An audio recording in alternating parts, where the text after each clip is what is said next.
Subscribe ಆಗಿ ನಮ್ಮ ಚಾನಲ್ಗೆ. ಹೊಸ ವಿಡಿಯೋಸ್ಗಾಗಿ ಬೆಲ್ ಐಕಾನ್ ಅನ್ನು ಕ್ಲಿಕ್ ಮಾಡಿ. ಹಾಯ್ ಫ್ರೆಂಡ್ಸ್, ಎಲ್ಲರಿಗೂ ನಮಸ್ಕಾರ. ಲಕ್ಷ್ಮಿ ಪಾಕಶಾಲೆ ಕಾರ್ಯಕ್ರಮಕ್ಕೆ ಸ್ವಾಗತ. ಇವತ್ತು ನಾನು ಮಕ್ಕಳೆಲ್ಲ ಇಷ್ಟಪಟ್ಟು ತಿನ್ನುವ ಕುರ್ಕುರೆನ ಎಣ್ಣೆ ಇಲ್ಲದೆ ಯಾವ ರೀತಿಯಾಗಿ ನಾವು ಹುರಿದುಕೊಳ್ಬಹುದು ಅಂತ ತೋರಿಸ್ತಾ ಇದ್ದೀನಿ. ತುಂಬಾ ಜನರು ಈ ತರ ಕುರ್ಕುರೆನ ಎಣ್ಣೆಯಲ್ಲಿ ಕರೀತಾರೆ.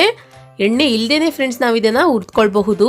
ಆದಷ್ಟು ಫ್ರೆಂಡ್ಸ್ ಈ ವಿಡಿಯೋ ಇಷ್ಟ ಆಗಿದ್ರೆ ಲೈಕ್ ಮಾಡಿ ಮತ್ತು ನಿಮ್ಮ ಫ್ರೆಂಡ್ಸ್ಗೆ ಫ್ಯಾಮಿಲಿ ಮೆಂಬರ್ಸ್ಗೆಲ್ಲ ಶೇರ್ ಮಾಡಬಹುದು. ಓಕೆ, ಇವಾಗ ಇದನ್ನ ಮಾಡೋ ವಿಧಾನ ನೋಡೋಣ ಬನ್ನಿ.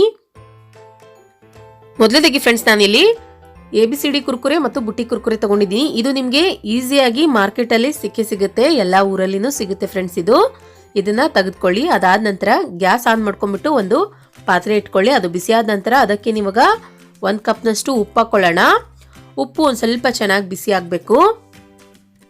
ಉಪ್ಪು ಚೆನ್ನಾಗಿ ಬಿಸಿ ಮಾಡ್ಕೊಂಡ ನಂತರ ನೋಡಿ ಫ್ರೆಂಡ್ಸ್, ಇದಕ್ಕೆ ನೀವಾಗ ನೀವು ತೆಗೆದುಕೊಂಡಂತಹ ಕುರ್ಕುರೆ ಹಾಕೊಳ್ಳಿ. ಪಾಪಡ್ ಕೂಡ ಅಂತಾರೆ ಇದಕ್ಕೆ.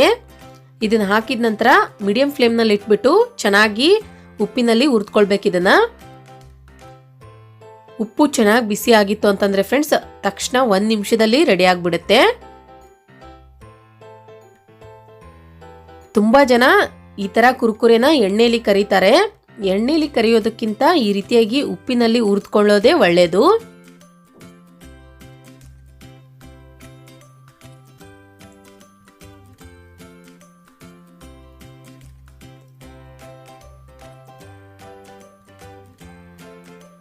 ನೋಡಿ, ಇವಾಗ ನಾನಿಲ್ಲಿ ಹುರಿದ್ಬಿಟ್ಟು ರೆಡಿ ಮಾಡಿ ಇಟ್ಕೊಂಡಿದ್ದೀನಿ ಫ್ರೆಂಡ್ಸ್. ಇದು ಇವಾಗ ರೆಡಿಯಾಗಿ ಆಗಿದೆ. ನಂತರ ತೆಗೆದ್ಬಿಟ್ಟು ಒಂದು ಪ್ಲೇಟ್ಗೆ ಹಾಕೊಳ್ಳೋಣ.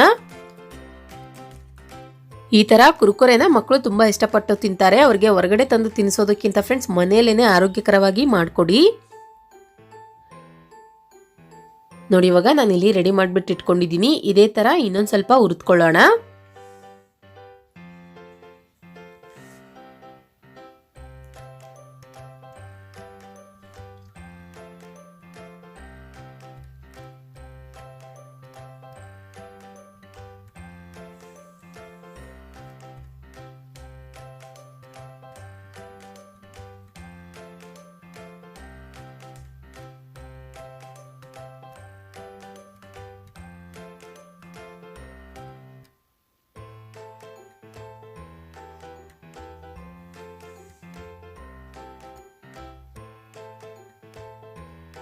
ಓಕೆ, ನೋಡಿ ಫ್ರೆಂಡ್ಸ್, ಇವಾಗ ಇದನ್ನು ಅಷ್ಟೇ ರೆಡಿಯಾಗಿ ಆಗಿದೆ. ನಂತರ ತೆಗೆದ್ಬಿಟ್ಟು ಒಂದು ಪ್ಲೇಟಿಗೆ ಹಾಕೊಳ್ಳಿ. ಇದನ್ನ ಉರಿಬೇಕಾದ್ರೆ ಗ್ಯಾಸ್ ಫ್ಲೇಮ್ ಆದಷ್ಟು ಮೀಡಿಯಮ್ ಆಗಿ ಇಟ್ಕೊಂಡ್ಬಿಟ್ಟು ಹುರಿದುಕೊಳ್ಬೇಕು. ಜಾಸ್ತಿಯಾಗಿ ಇಟ್ಕೊಳಕ್ ಹೋಗ್ಬಾರ್ದು.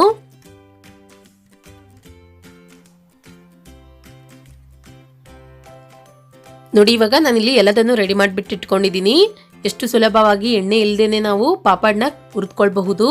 ನೋಡಿದ್ರಲ್ಲ ಯಾವ ರೀತಿಯಾಗಿ ನಾವು ಉಪ್ಪಿನಲ್ಲಿ ಪಾಪಡ್ನ ಹುರಿಯೋದಂತ. ನಾ ಮಾಡಿರೋ ಈ ವಿಡಿಯೋ ನಿಮ್ಗೆ ಇಷ್ಟ ಆಗಿದ್ರೆ ಪ್ಲೀಸ್ ಲೈಕ್ ಮಾಡಿ, ಶೇರ್ ಮಾಡಿ, ಕಮೆಂಟ್ ಮಾಡಿ. ಇನ್ನಷ್ಟು ಈಸಿ ರೆಸಿಪೀಸ್ಗಾಗಿ ನಮ್ಮ ಲಕ್ಷ್ಮಿ ಪಾಕಶಾಲೆ ಚಾನಲ್ಗೆ ಸಬ್ಸ್ಕ್ರೈಬ್ ಆಗೋದು ಮಾತ್ರ ಮರಿಬಾರ್ದು.